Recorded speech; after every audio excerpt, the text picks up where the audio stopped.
CBSE words में आपका स्वागत है। तो इस वीडियो में हम क्लास 10 साइंस जिसका कोड 086 है उसका सैम्पल क्वेश्चन पेपर डिस्कस करेंगे for term 2 session 2021-22। General instructions की बात करें तो ये हमने पिछली वीडियो में डिस्कस कर लिया था, जहाँ पर सारे हमने केमिस्ट्री के क्वेश्चन सॉल्व किए थे।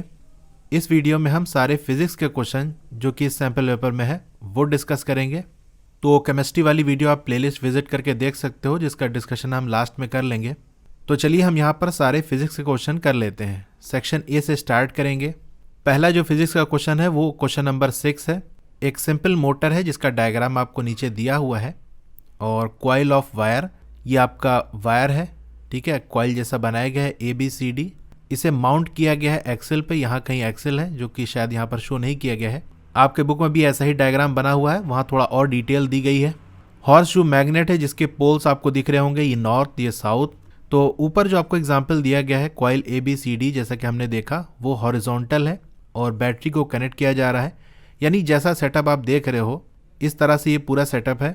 इसमें ए वाला पार्ट है कि इस पोजीशन के लिए, जैसा कि डायग्राम में शो किया गया है, state the direction of the force on the arm AB।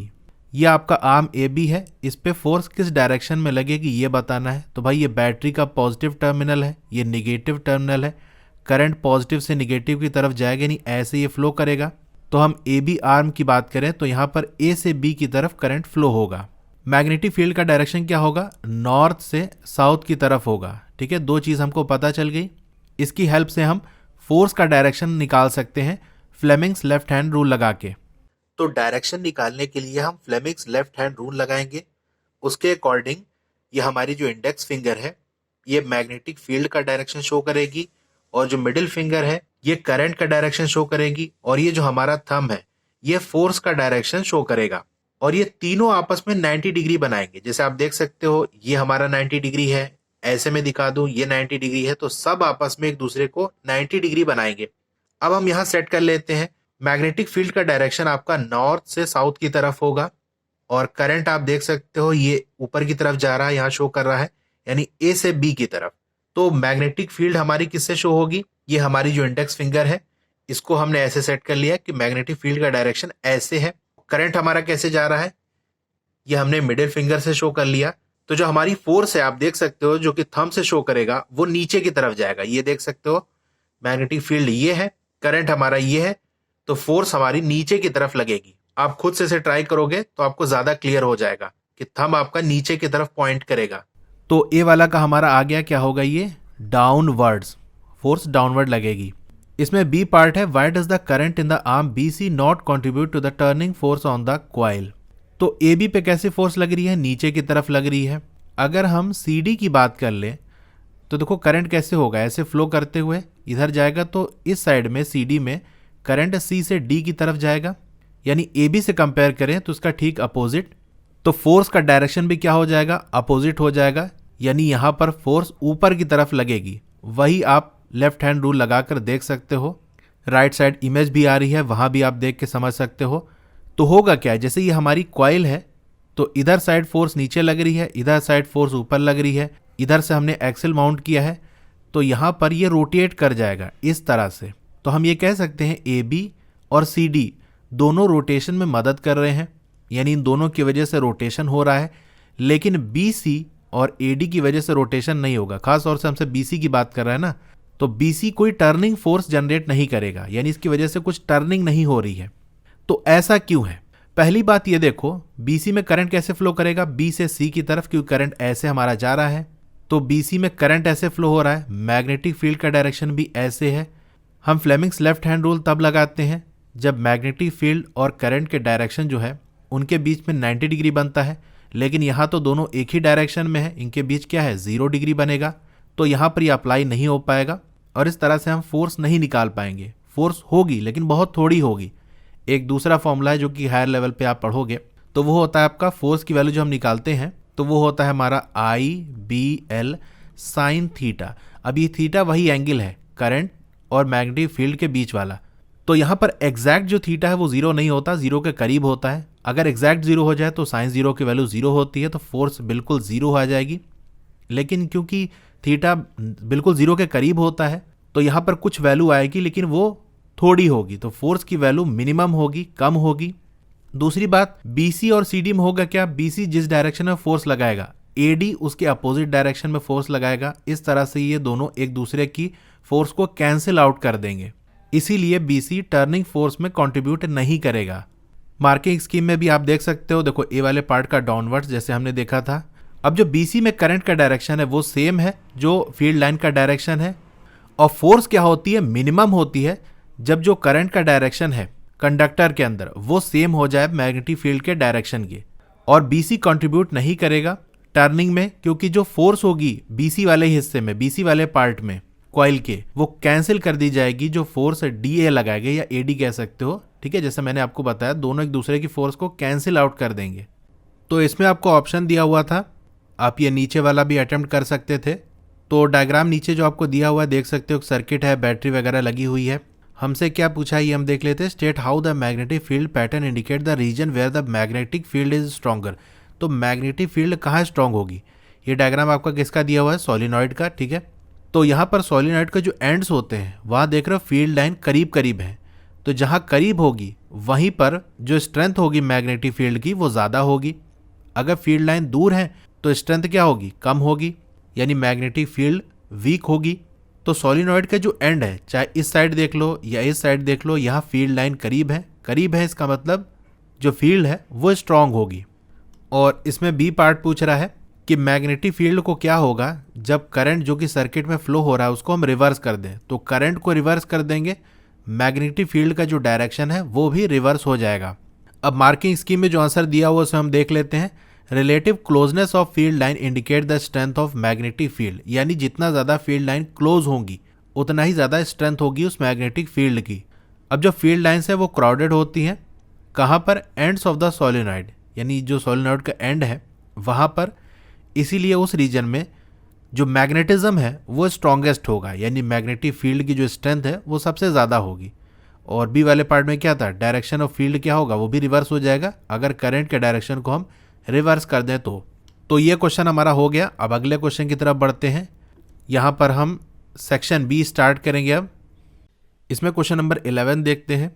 A part है, it would cost a man ₹3.50 to buy 1 kilowatt hour of electrical energy from the main electric board. तो आपको basically rate दिया हुआ है कि 1 kilowatt hour electric energy use की जाएगी, तो उसका रेट है 3.50, यानी 3.50 रुपीज़ आपको पे करना पड़ेगा। His generator has a maximum power of 2 kilowatt. Generator की पावर आपको दी हुई है और जनरेटर एनर्जी प्रोड्यूस कर रहा है अपनी मैक्सिमम पावर के साथ, यानी जो पावर आपको दी हुई है उसी पावर से प्रोड्यूस कर रहा है 3 घंटे के लिए। तो आपको बताना है कितना कॉस्ट आएगी सेम अमाउंट ऑफ एनर्जी, यानी यहाँ पर जो आप कैलकुलेट करोगे, पावर आपको दी हुई है, टाइम आपको दिया हुआ है, तो वहाँ से जो आपको अमाउंट ऑफ एनर्जी निकल कर आएगी तो उसकी कॉस्ट क्या होगी ये आपको बताना है। तो एनर्जी के कंजम्पशन का रेट आपको दिया हुआ है, यानी एनर्जी बेसिकली हम निकालेंगे तो इसका फॉर्मूला क्या होता है, आपका जो पावर है और जो टाइम है उसको हम मल्टीप्लाई कर देंगे।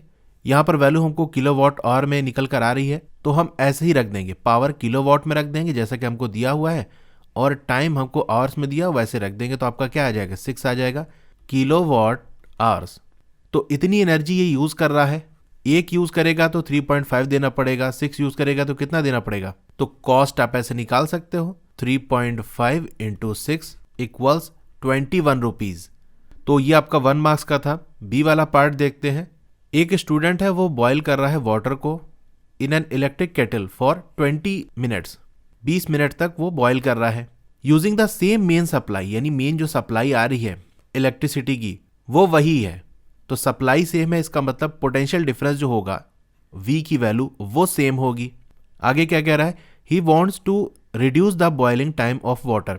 वो वाटर के बॉइलिंग टाइम को रिड्यूस करना चाहता है, कम करना चाहता है, यानी वो ये चाह रहा है कि और जल्दी पानी गर्म हो जाए, जितना पानी वो 20 मिनट में गर्म हुआ है। To do so should he increase और decrease the length of heating element. Heating element की लेंथ को वो इंक्रीज करेगा या डिक्रीज करेगा। तो हीटिंग एलिमेंट बेसिकली क्या है, रेसिस्टर की तरह वर्क करेगा। तो आपको यही बताना है कि रेसिस्टर की जो लेंथ है वो इंक्रीज करना है कि डिक्रीज करना है, और जो भी आपका आंसर है उसके जस्टिफाई भी करना है, यानी एक्सप्लेनेशन भी देना है। तो आपने हीट एनर्जी के फॉर्मूला पढ़ा होगा, क्या होता है, H = I² RT। हम चाहते हैं कि उतनी ही हीट मिले क्योंकि हमको बॉयल ही करना है। जैसा कि पहले करना था, तो जितनी हीट पहले लगी होगी उतनी हीट अभी भी लगेगी। बस चाहते हैं कि टाइम हमारा कम हो जाए, ठीक है, टाइम को हम कम करना चाहते हैं। तो h हमारा सेम रहे, टाइम कम हो जाए, इसका मतलब ये जो वैल्यू है आई स्क्वायर आर की, इसे हमें क्या करना पड़ेगा, इंक्रीज करना पड़ेगा। जैसे आप स्पीड डिस्टेंस वगैरह में लगाते थे ना कि distance equal to speed into time. अब डिस्टेंस लेट सपोज आपकी 12 मीटर्स है और स्पीड आपकी 3 मीटर पर सेकेंड है और टाइम आपका 4 है, 4 सेकेंड्स। अब अगर टाइम को कम करोगे तो स्पीड बढ़ानी पड़ेगी, यानी उतनी ही डिस्टेंस आपको कवर करनी है। आपके पास टाइम कम है तो गाड़ी भगाओगे, स्पीड करोगे, यानी टाइम को अगर मान लो हमने कम करके 2 कर दिया तो इसका मतलब हमें 12 ही आंसर चाहिए। तो अब आपको स्पीड बढ़ा के 6 करनी पड़ेगी, क्योंकि 4 3 ज़ा 12 और 2 6 ज़ा 12। तो हीट हमारा कांस्टेंट है, टी हम कम कर रहे हैं, यानी आई स्क्वायर आर की वैल्यू को इंक्रीज करेंगे। अब आई की तो यहाँ कोई बात नहीं की गई है, बेसिकली रेसिस्टेंस या फिर हमारा वोल्टेज है जो कि कांस्टेंट दिया हुआ है।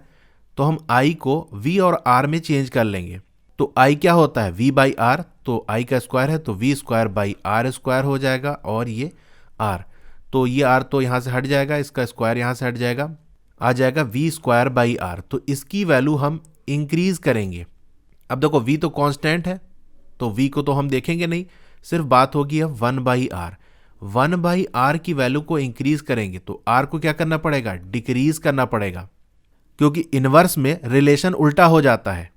तो रेसिस्टेंस की जो वैल्यू है उसे डिक्रीज करना है, और वो कैसे होगा, रेसिस्टेंस आपका जो है वो प्रोपोर्शनल होता है डायरेक्टली लेंथ ऑफ रेसिस्टर की। तो रेसिस्टेंस आपको कम करनी है, इसका मतलब लेंथ भी आपको कम करनी पड़ेगी।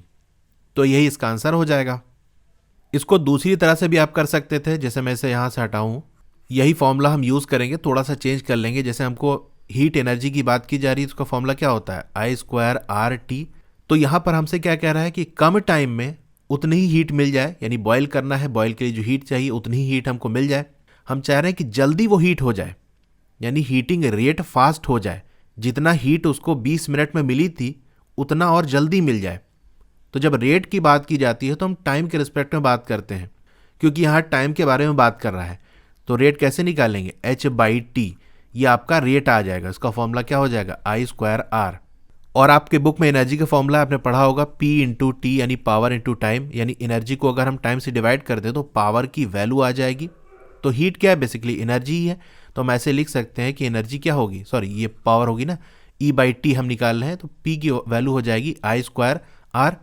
इसे हम इसी तरह से चेंज कर लेंगे जैसे हमने यहाँ पर किया था, तो क्या हो जाएगा, V स्क्वायर बाई आर।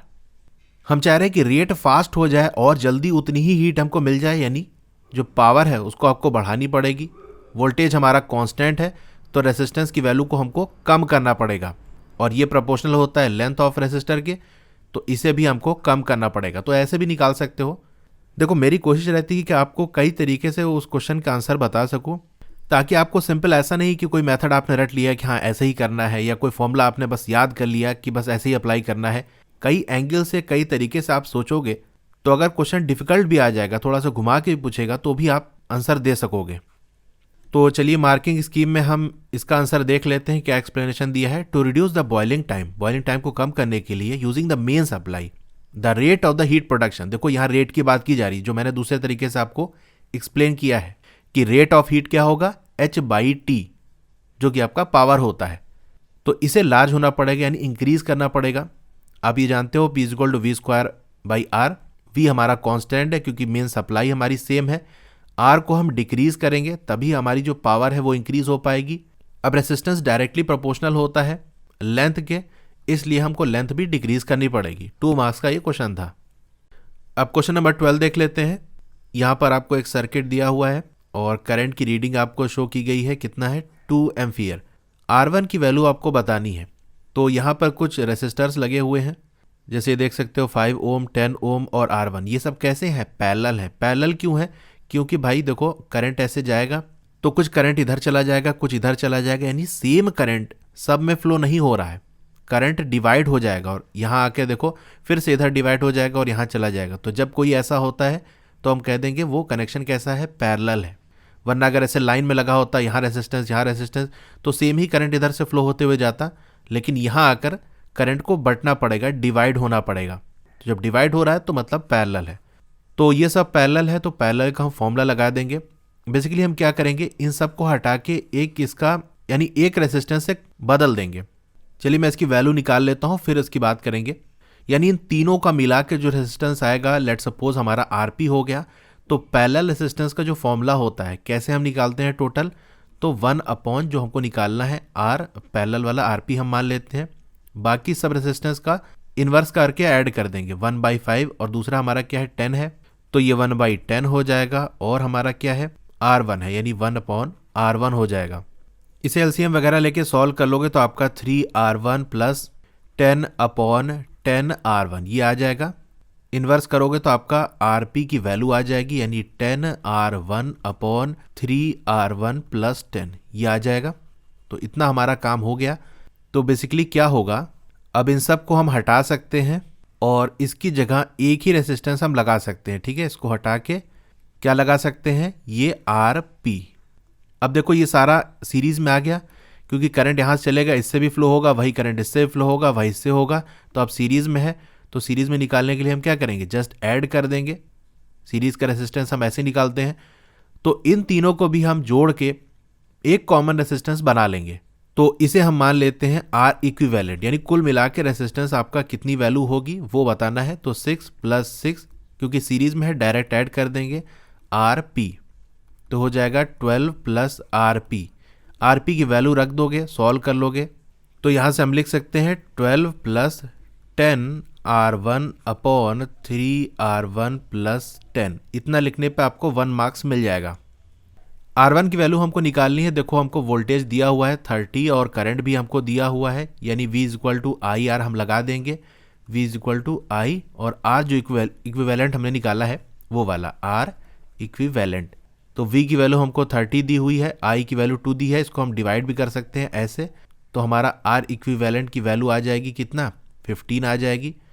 तो बस इसी को इक्वेट कर देना है 15 से। ये इधर जाएगा, माइनस हो जाएगा, तो क्या हो जाएगा 3 हो जाएगा। 3 = 10R1/3R1 + 10।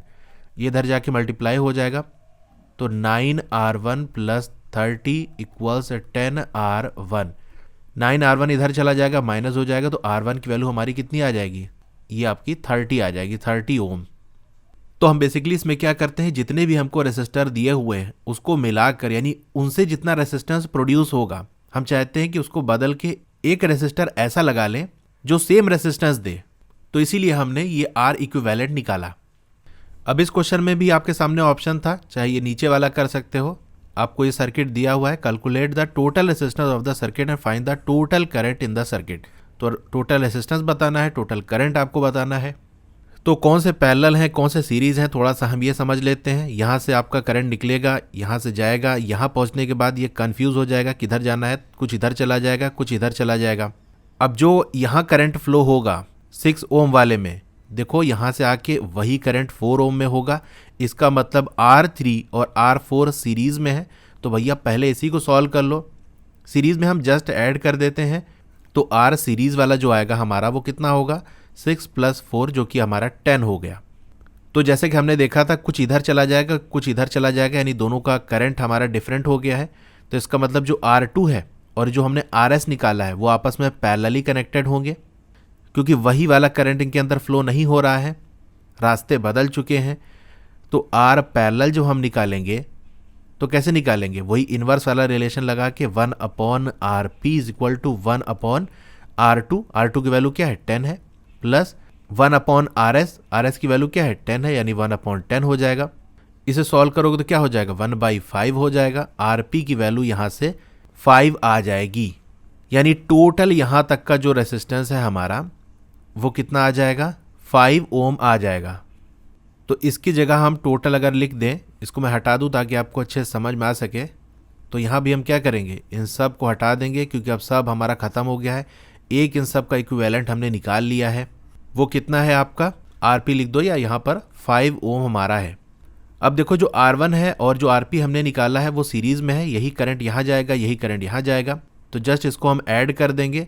तो R इक्विवेलेंट, अब ये टोटल जो रेसिस्टेंस हमें मिलेगा वो कितना मिलेगा, 7 + 5 दैट इज 12 ओम।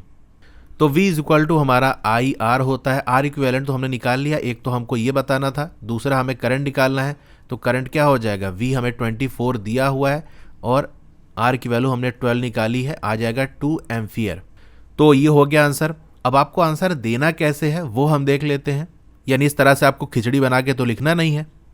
तो मार्किंग स्कीम में आपको इस तरह से दिया हुआ है, जितने भी आप स्टेप बाय स्टेप रेसिस्टेंस निकालोगे वो आपको पूरा दिखाना है। जैसे हमने देखा था सीरीज वाला, जो R3 और R4 को ऐड कर रहे थे, तो आपको दिखाना है R3 और R4 को ऐड करके क्या बनेगा, जो रेजिस्टेंस बनेगा उसका नाम भी लिख सकते हो कि R5 है। जैसे मैंने S और P लिया था, तो आप आगे नंबर्स बढ़ा सकते हो, R5 लिख सकते हो, तो वो 10 आया था।